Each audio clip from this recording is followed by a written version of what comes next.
Alright, so I think it will be time to review the Guild 3 as it's nearing its release according to the early access patch version number.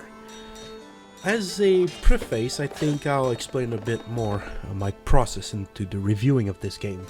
I bought this game about 18 months ago. It was a few months into the early access and was very poorly reviewed, like terrible review. I had a lot of difficulty at the start. There were a lot of bugs, glitches, crashes, everything. It was literally unplayable. So I decided to just set the game aside, wait a bit and see if something else happened. And a miracle did happen, because last year the team that was behind the development of the game, Golem Labs, was ousted by THQ and replaced by Purple Lantern Group. And Purple Lantern actually did an amazing job with the game. It went from a steaming pile of garbage to an actual playable game that looks and feels like a guild game.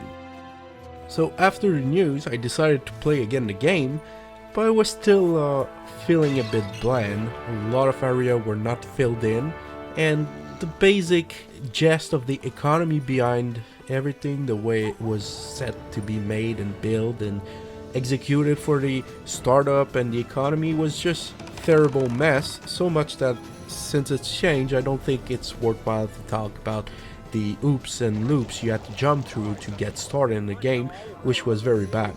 It also had no tutorial, so unless you had somewhat of an idea from playing the previous title, you were at complete loss about what you were about to do.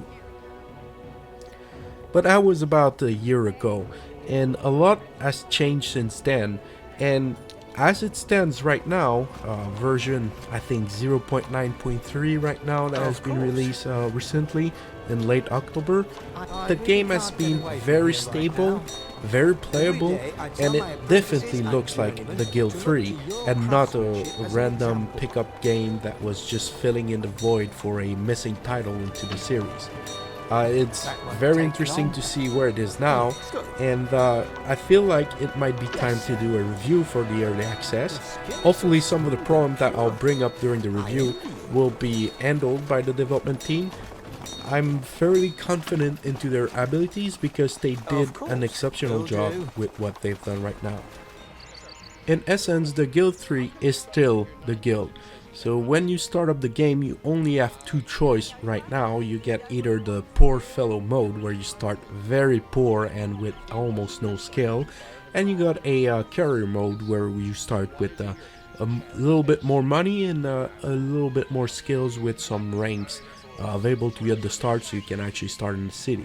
What you need to do is to construct a business and start exploiting it, buying raw resources, transforming them into other items and selling these items. It is very similar to any other trading games where you actually build industries like Patrician series. So it's a simple concept. The difference is you also manage a dynasty. So you'll get a main character, you have a RPG section with different skill set that you can increase your skills. And you also need to get married and to have children to ensure that your bloodline doesn't die there. For the gameplay, you have 4 different professions available to you, 4 large trees, but in reality it feels more like 2 trees. Additionally, you don't really have to pick a choice. It really is just at the start you have to make a decision where you want to start. But once you start accumulating money and prestige and rank, you can actually expand your horizon and go into the other fields. The first one I'll go is the most different one, is the rogue profession. The rogues start as robbers, so you can actually start robbing people, doing ambush, or just doing some jugglery to amuse people and get some money, or pickpocketing them. This road is actually, I feel, the hardest one, because if you are a rogue, you and your employees performing roguish act will lead you eventually to go to the court. And I'll get a bit later why this is not great, but trust me, you don't want to go to the court. Not because the punishment you receive from the judge is the bad part, it's actually much worse than that. but I'll talk a bit about that later. But also the rogue, eventually you can get more money to become a mercenary, extract protection money to defend them against other mercenary. Let's put it that way, very legit way. But it's I feel the worst profession because it produces almost no money for the time and effort you have to put into your profession. So I feel like it's pretty useless. The other three professions are much more similar. They're just different kind of lines. The first one is the miller side, where you can start with farms, then expand into mills and inns and bars and everything. And this is very similar to the patron from the guild too. You have to build an entire chain of food and then deliver to an inn at the end. And I think this is a viable path, just like the craftsman, where you start with small crafting hut, then you can expand to a smithery, a woodworking, a tailor shop. This path is also a more classical one and worthwhile to take your time. And there's also a scribe, which is just kind of the same thing, except you make books and papers and stuff. These three, while they're different professions, all play the same way. You basically just set your business, enroll your employees and transporter, and it starts printing money like there's no tomorrow. I think if you want to actually play as a rogue, you should start with another profession, get some money rolling, hire some henchmen, and then start doing your roguish thing. But even then, it's not very easy, because compared to the guild 2, in the guild 3, while you can hire henchmen, you cannot group control. I found that very weird. I actually believe that I probably had a problem on my end due to the limitation that was causing. What I mean is that you can only select one character at a time. So while you want, for example, romance a character, it's very easy. You just pick your character and start doing your things.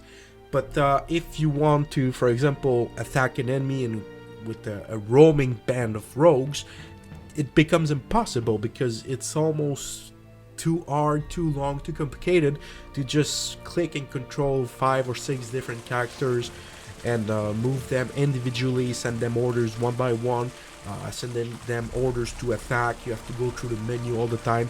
It gets very annoying and bland.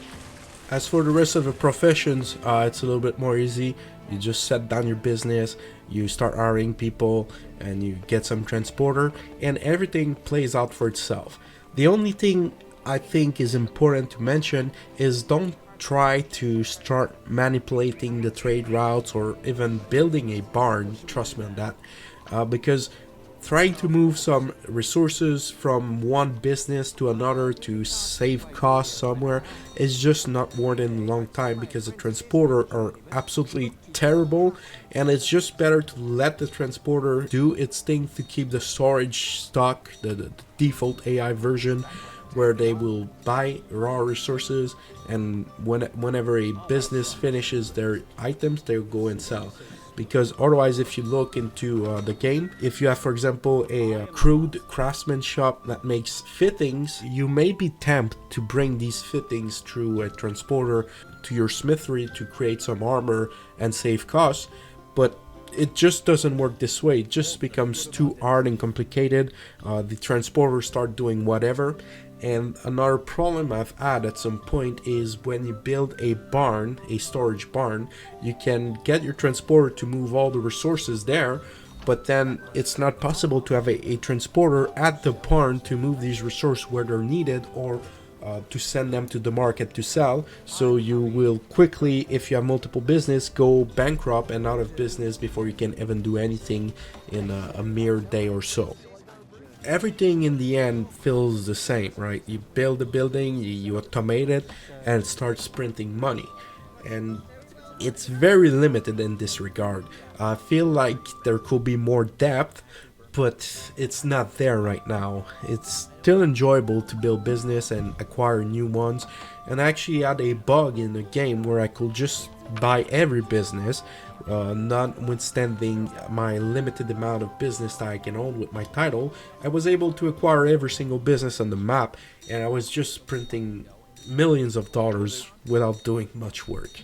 But I feel like this was just a bug because it doesn't appear to be available in every single game I played, so I don't really know what happened there. I'll just attribute it to the Guild 3 early access status.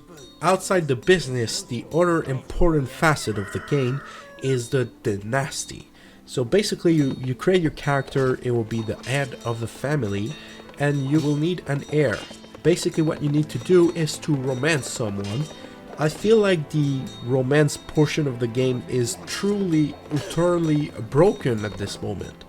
You'll need to engage into a romance with someone. Doing so is a simple click. Then you can give compliment, do a hug, do a kiss, and each will have a various percentage chance of being successful. And while it's interesting to do it for free, actually, if you take the time to build some bouquet of flower at home, you can actually have a like 99% chance of successful, and you'll fill up your romance bar very fast. So what happens is, if you actually get some flowers to give to the person you're romancing, it bypasses the entire process.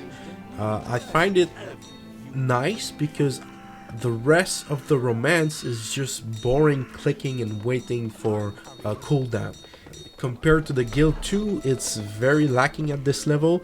There's really not much you can do. It's just chasing a single person until they're married, and then sending them back home to start procreating, and it just feels bland after a while. First few generations it's fine, but once you get to multiple generations, you have to do the same thing every single time. Also, the Dynasty is a little bit different the way it plays out. In the Guild 2, you could actually choose which children you have available as your 3 main characters, but in the Guild 3 they changed that so that now, rather than having a choice of characters you can control directly, you receive actually the head of the family, the spouse of the head of the family, and the heir. These are the only 3 playable characters. If one of them dies, then you're down to 2 characters. And when the head of the family passes, then the heir take the reign, and their spouse becomes a playable character, as well as whatever new heir will be. In essence, the Romans and Dynasty gestion stuff, it feels very empty. The only advantage I see in the Guild 3 compared to the previous title is that when you are inside your house, you can actually assign some tasks to do, like brag about your success or throw stones at people, to different characters in your family without having to directly control them, which is a pretty nice upstep from just having kids around the house chilling around. As for the Dynasty, you also have your enemy Dynasty that are around the map doing their own thing, building their own business, acting on their own way, trying to attack you all the time. It feels pretty average, I'd say, the difficulty facing these dynasties. It could need a little bit more of work, but one problem I've noticed is the families will often get in feud with you and start attacking your units, start disturbing your traders all the time, and I rarely actually get to a point where I can have a friendly relationship with another dynasty. It always feels like I'm at war with every single dynasty out there. One good addition, I think, in the Guild 3 is you can actually trade with other dynasty. So sometime a dynasty will come with you to offer a marriage proposal, so offering their kids with your kids to marry, to become a married couple, and bypassing the whole Roman shit. So that's actually a pretty nice feature. The only problem I have is when I try to trade with another dynasty, it seems like no matter what I do, what I offer, they just don't care. They never accept anything, even if they're very, very advantaged. Even if I give them like $20,000 value craftsman art to just in exchange of like a few $1000s from their pocket, they never agree to anything. I don't understand the point of the trade. There's no indication whether they will accept a trade or not. It feels a bit void, the whole dynasty trade. If the only real trades you can make is when they approach you to offer you something. Alright, so now we'll talk a little bit more about the city stuff. There's two main components to the city, the way it works. The first one is the office, and the second one is the court. Let's start by the first one. So the offices are just like in the other guild games, where you can apply to position and get elected. When you get elected, you receive certain privileges associated to that position. The skills aren't as useful as in the previous titles. I don't feel like these bonus skills are an investment to be made because it just doesn't work well with the synergy in the game the way it currently is. But the idea is good. Also, when you get elected into an office position, you receive a punishment of some sort. And this punishment is that you'll have to sit in court. And this is the second side of the city stuff, the court. So I think the best way to illustrate what happens during court trials is to allow me to transfer from me to you the situation. So I've been summoned as a trial because I committed a petty crime, so I must go and stand in front of the judge to receive a sentence. And I think the best way you can experience that is just by letting you see the entirety of the trial.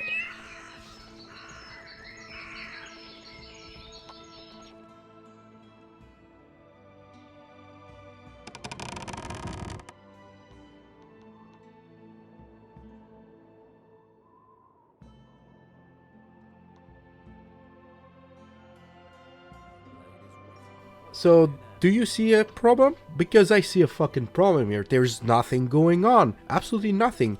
You just have two characters chilling around, doing nothing, absolutely nothing.